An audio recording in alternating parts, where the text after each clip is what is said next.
Hey folks, welcome back to HMBA 614, Health Services Management. I'm your professor, Professor Roberts, if you forgot. I doubt any of you have, but we're going to talk about week 3. So, we're almost halfway through the course. I'm starting to look at your papers from week 2, and I'm impressed. Grades should be getting out there probably Friday, maybe Saturday at the latest. And then you have another paper, which we'll talk about at the towards the end of this one, that you guys need to work on. And I think you guys pretty much have this down. Our book talks about it, but I'll go into more detail, and maybe that might be something you can tweak on your papers if it's needed. I'm sure you guys have it, so maybe it's just I'm wasting my breath, but hey, that's what I'm here for, right? So let's go ahead and start here. So week 3, we're going to talk about the reading, and the assigned reading was chapters 5 and 6. So we're talking about cost and quality. And then the second paper. That's all I'm going to talk about during this video. And so let's go ahead and talk about cost. There's 3 categories of cost: direct cost, variable cost, and then we have indirect cost. So direct, that's actually putting money out there towards the purpose of your project. So think of let's take your car. A direct cost of your car would be maintenance, right? You need to perform maintenance on your vehicle for it to operate. Another direct cost would perhaps be fuel for your vehicle, assuming you don't have a Tesla or anything. But even if you have a Tesla, you still need electricity to charge the battery. So that's direct cost. We do have variable cost. So you could also think of fuel as a variable cost as well. This is an accounting game, whether it's a direct cost or indirect, or direct or variable, or even an indirect cost. But the more you drive, the more fuel you're going to use, or more energy if it's a Tesla or electric vehicle. So there's a variable cost. If your car sits parked for an entire month, well, you might not have any cost other than insurance, right?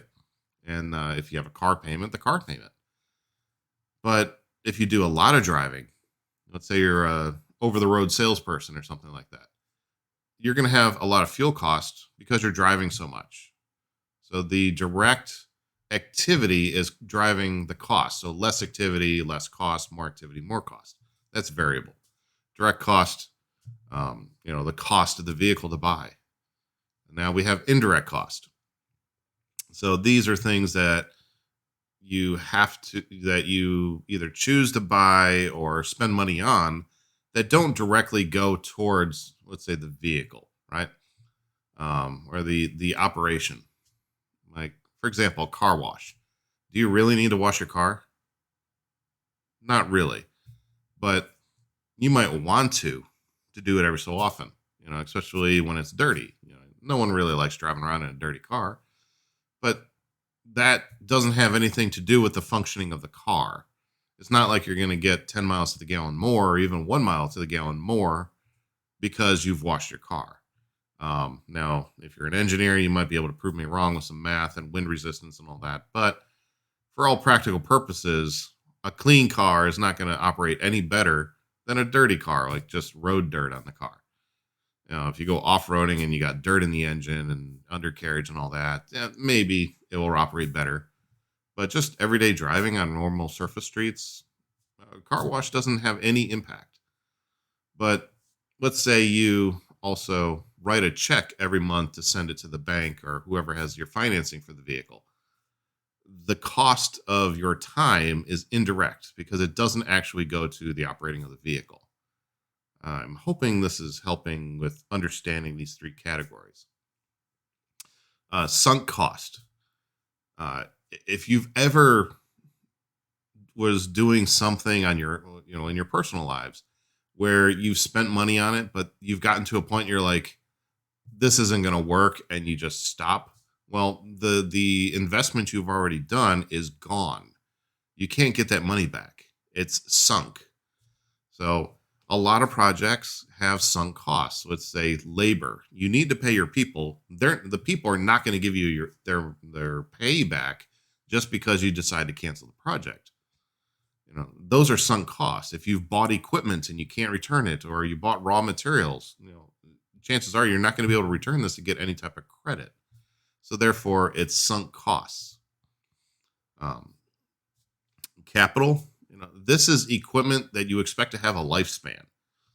So if you want to think of it in accounting terms, capital expenditures or capital equipment is things that have a depreciation schedule. So buildings, the building generally gets depreciation. If it's a commercial building, I think they do 20 years.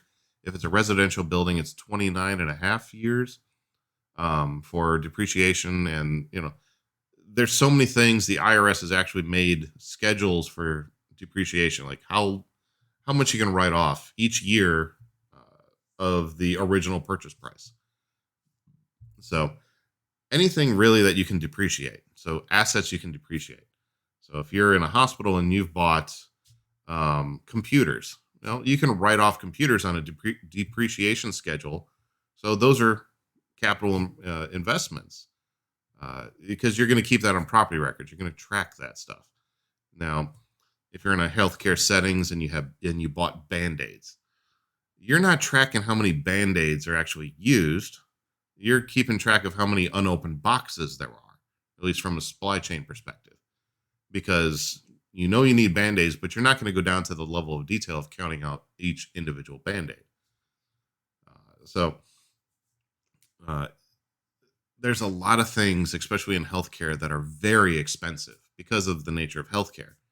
And so a lot of those are kept on property records and are treated like assets of the facility, or wherever the equipment is. They're going to track it to depreciate it, so they can write off some taxes, or use that depreciation against profit and pay less taxes if it's a for-profit agency or organization. Estimation.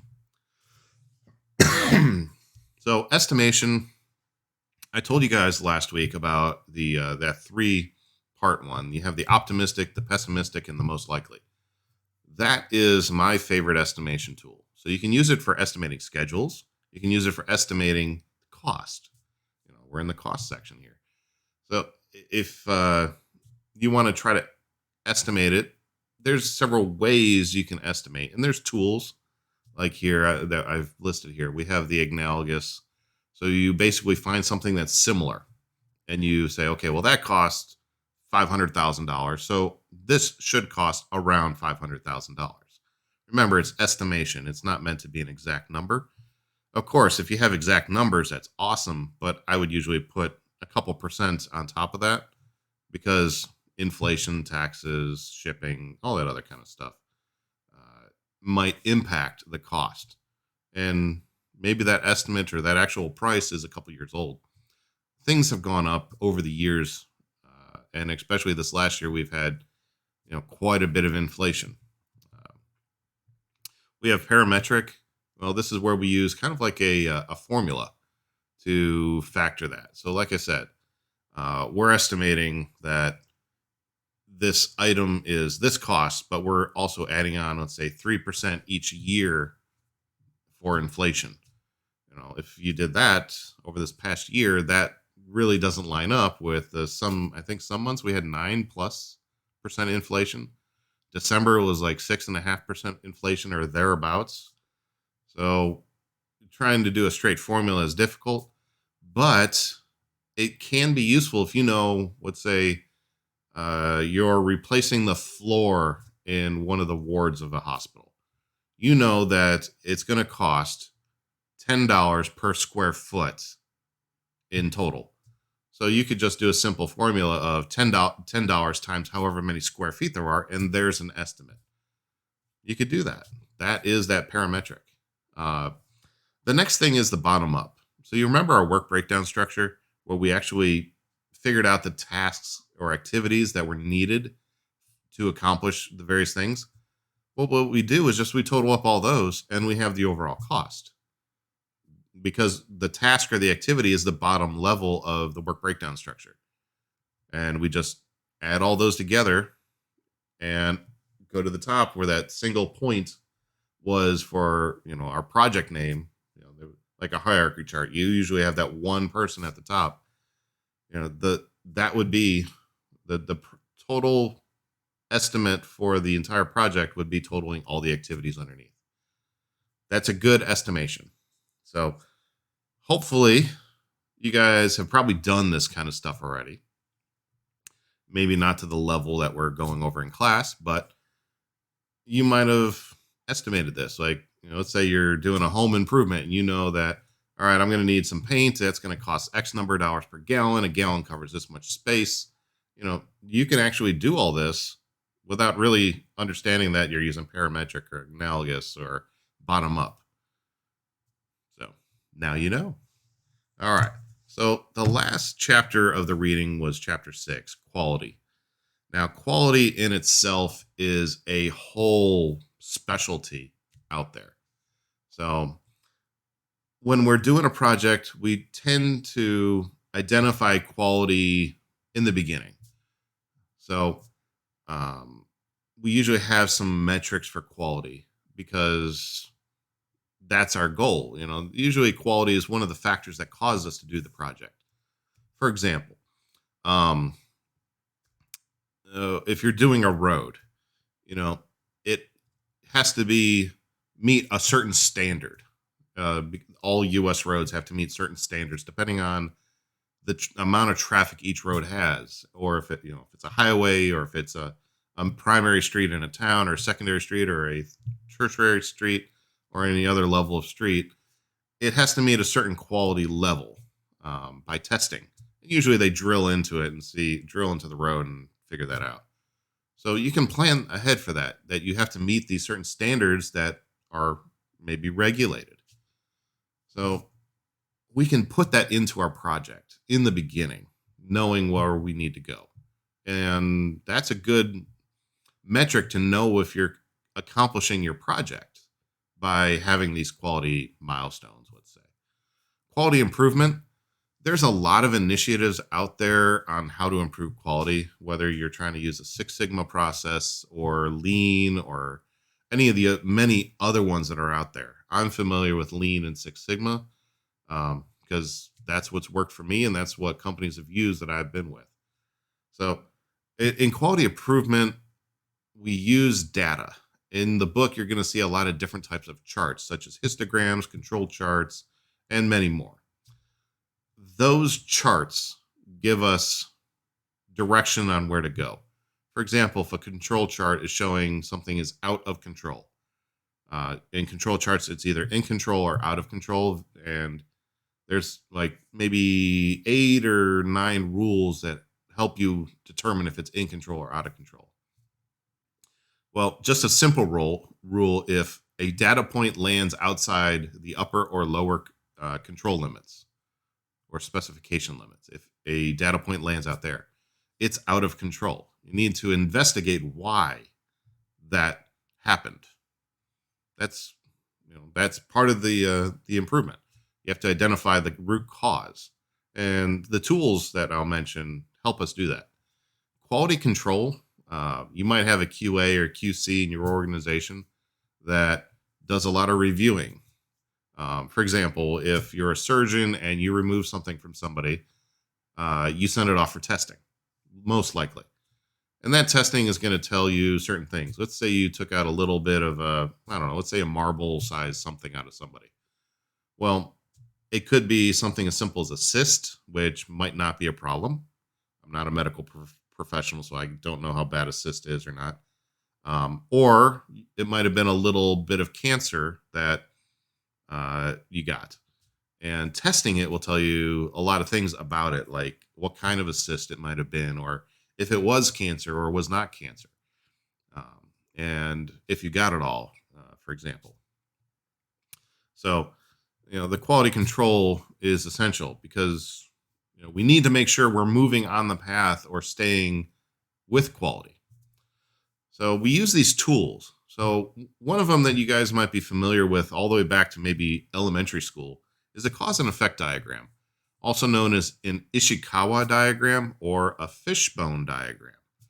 So this diagram has 6 specific ribs to the fish, such as material, personnel, that kind of stuff to the fish. And you work off of those to uh, find the root cause, or at least find potential areas for the root cause. Now, in elementary school, you probably just drew a fish head, draw a line off the back, and you put whatever you want on the lines. Nothing wrong with that. That's the concept. But the Ishikawa diagram actually focuses on 6 major areas that are most likely the cause. Um, the next thing we do, and this is usually to prevent problems, is check sheets. So, for example, a pilot has a checklist they do before they fly a plane.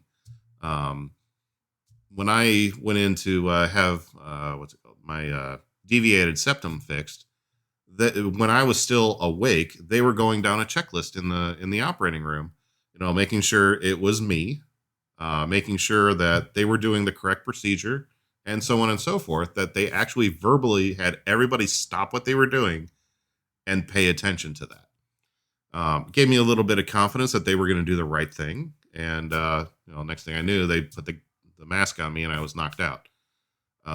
Came to a couple hours later, but it felt like I just went to sleep and woke up real quick. But they did the right thing because of the checklist, at least to start. Now, how things went after that, I wasn't conscious, so I have no idea. But they told me everything went right. The Pareto charts.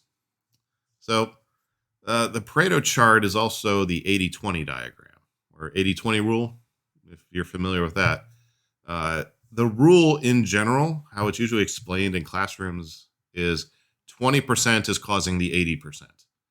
So if you're looking at trying to figure out what's going on, let's say there's a problem, and you start marking down by, let's say, little ticks on a sheet of paper, you're going to find roughly, it's not a hard and fast rule, but you're going to find that 20% of whatever you're measuring is causing 80% of the problems. That's the Pareto chart in a very small nutshell.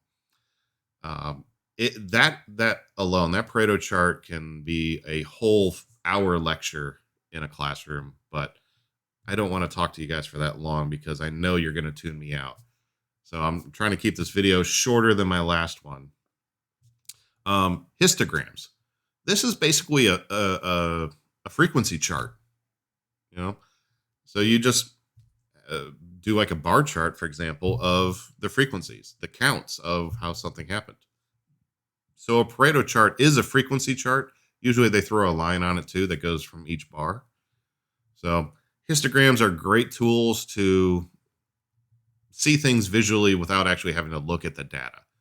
A lot of people like seeing images of like a simple chart rather than a spreadsheet full of data, because the chart is a real quick and fast way to see things. There's a lot of Six Sigma processes. Six Sigma is about reducing variation, whether it's special variation or random variation. They're trying to bring that down to that Six Sigma level. 3 errors in 1 million opportunities for defects. So you have 999,997 correct opportunities where it went correctly, and only 3 errors in that 1 million opportunities for a defect. Now think about it. If you're a surgeon, you do 1 million surgeries, only 3 surgeries would be wrong or done incorrectly. That's pretty good. I don't know what the actual surgical profession sees as their standard, but I mean, if you're a surgeon and you got that kind of record, you would be my guy or woman for whatever I needed, as long as it was within your specialty. Cost of quality. Everything comes with a cost. Quality control, having people check all the items that are coming off, let's say, an assembly line, or planning for quality, or these quality initiatives to improve quality, costs money.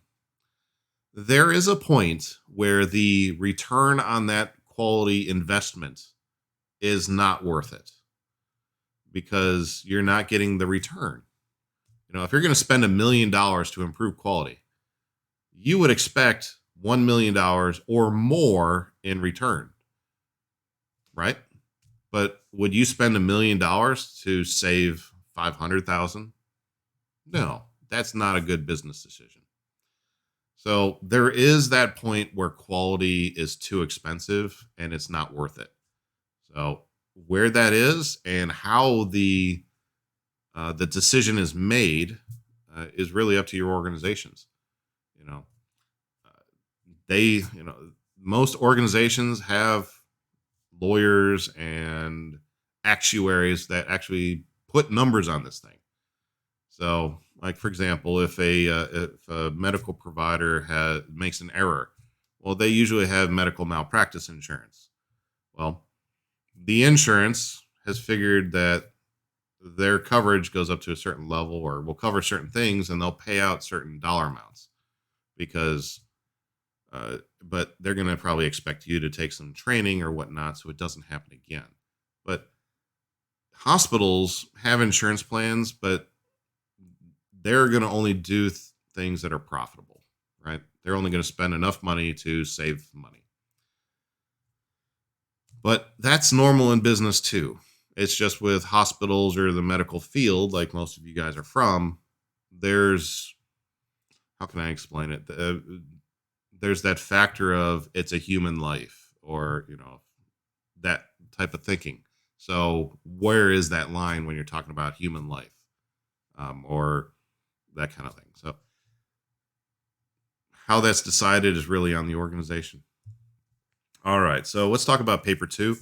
Next week, we'll talk about part 1 of the portfolio. And so PERT. What is PERT and how can it be effectively applied to healthcare? Well, PERT is Program Evaluation Review Technique. That is actually the phrasing of what PERT is. So as it says there, it's a project management planning tool used to calculate the amount of time it will take to realistically finish a project. So you remember how earlier I'd mentioned about a work breakdown structure? Well, you can use that because you've already outlined the activities or the tasks that need to be completed, and you create, how can I say it? You figure out their sequence. So step 2, the proper sequence. So step 1, identified specific activities and milestones. 2, determine the proper sequence of events. And then you create a network diagram. So estimate time required to finish or for activity. That's part of the estimation that we've already talked about under time. And remember that optimistic, pessimistic, and most likely formula I gave you. That's a great help. Determine the critical path. So that was also under time, but I didn't want to mention it in my lecture because it's easier to describe with this. So, and then we update the PERT chart as the project progresses. So what is all this? So I found a graphic on the internet, and it's the best one I could find that actually made sense. There's a lot of ones out there that have errors, but this one here, I think, is easier to understand.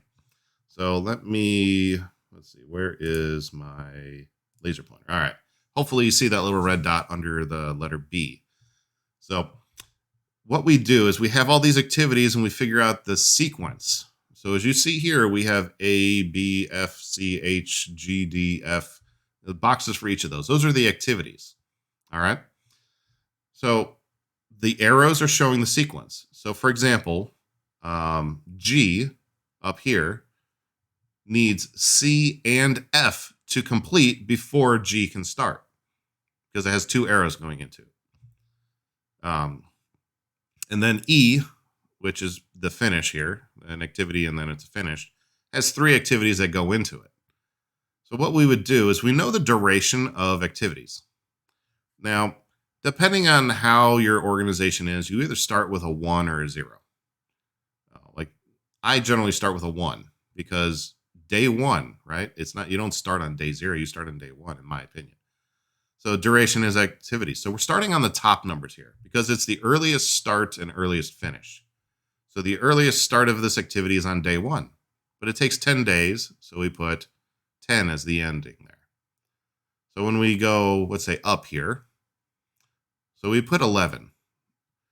Now, some of you might be like, well, why isn't it 10? I've always been taught that, let's say you finish on day 10, well, day 11 is the next day. If you add a number, that's the way that it's most commonly taught in project management. But if you don't add a number, it's not going to break a thing. It's just the way I've learned is always add one. But if you don't add one, it's not going to break it. It could make things a little bit more complicated down the road. So here we have 10 plus 1. I use the line as the 1. So 10 plus the line is, so we have 11. And if my mouse would work. And this one's duration is 15. So if we start on day 11, add 15, we'll come up to 25. Because 11 is the first day. So then when we get over to C, we go from F to G. Well, you see how that's a 36? But it has 2 lines going into it. So we have C down here ends on a 36. Because we went A, it's 10 days, so we have 10 to 11. Add 20 to that 11, we're up to 30. Add the 1 for the line, we're at 31. Add 5, the duration of 5 to 36. So G technically can't start until this 36. They didn't add the 1, but, it's up to you guys. So we have the 36 because that's the latest, or that's the earliest it can start is because C takes that long because it has to wait for B, which has to wait for A. Is that making sense to you guys? I hope so.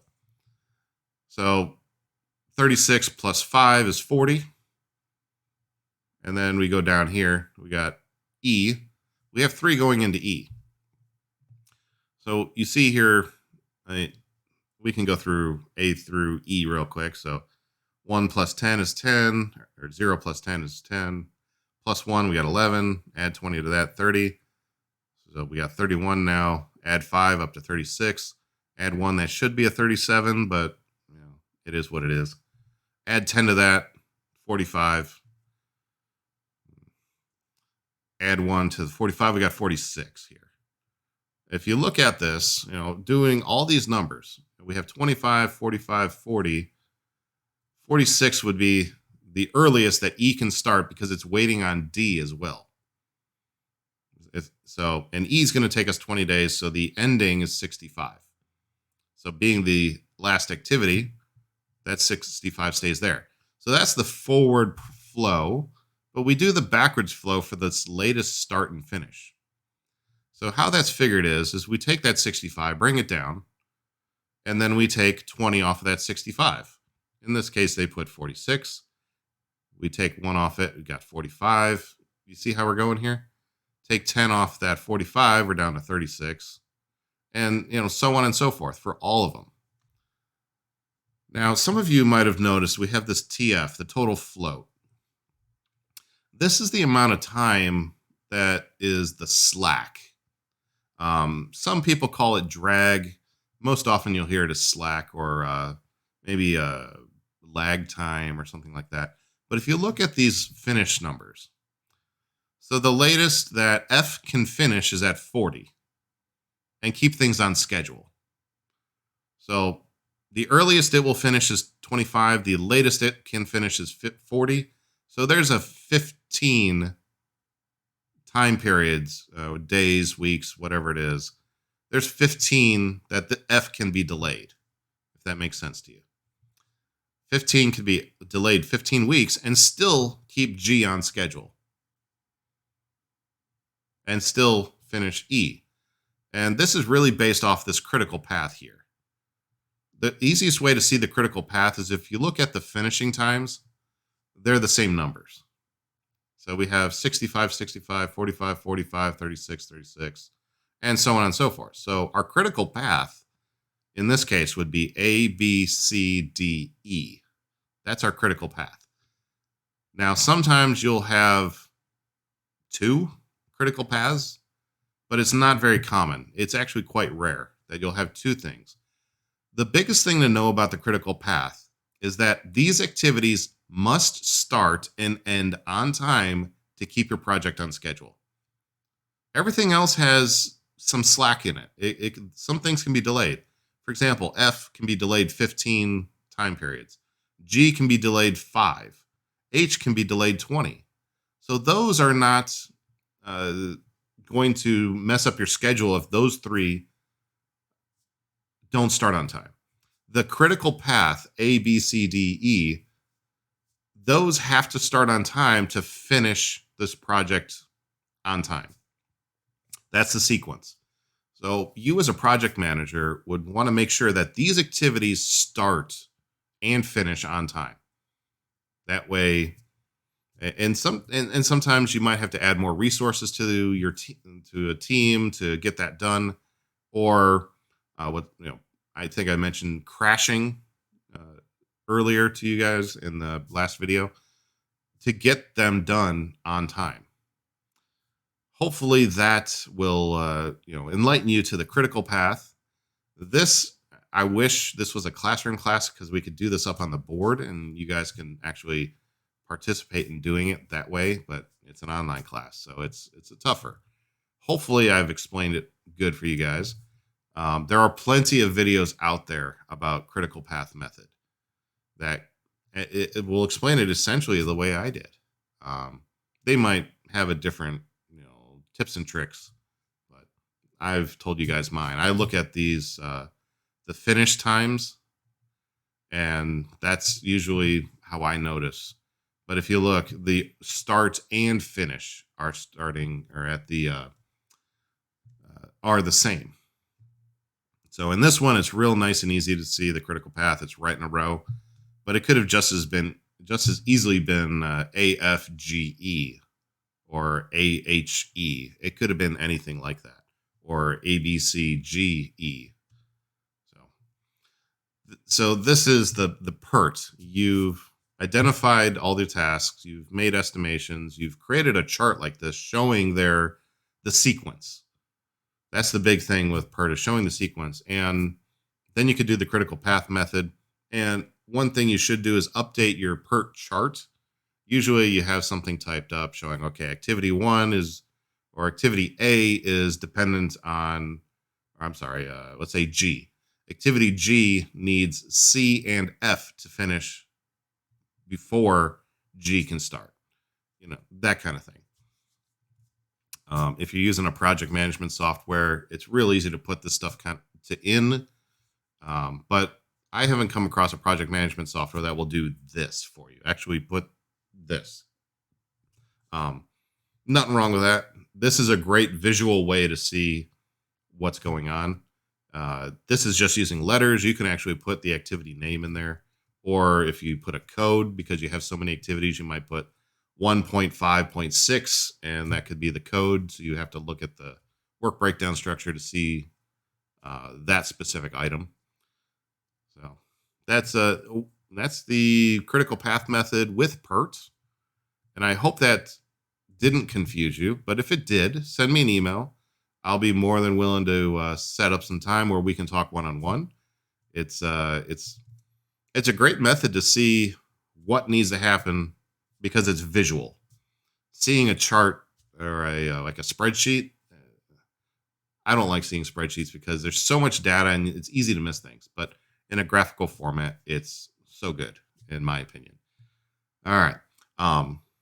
This has been week 3. If you have any questions, send me an email. I'd be more than happy to answer them for you. I hope to get your stuff graded probably finished Friday or Saturday. I'm going to go ahead and say Saturday just to give myself that extra time. So I appreciate you guys spending the last 30 so minutes on watching me. And I wish you guys the best day, and we'll see you next week. All right. Thanks.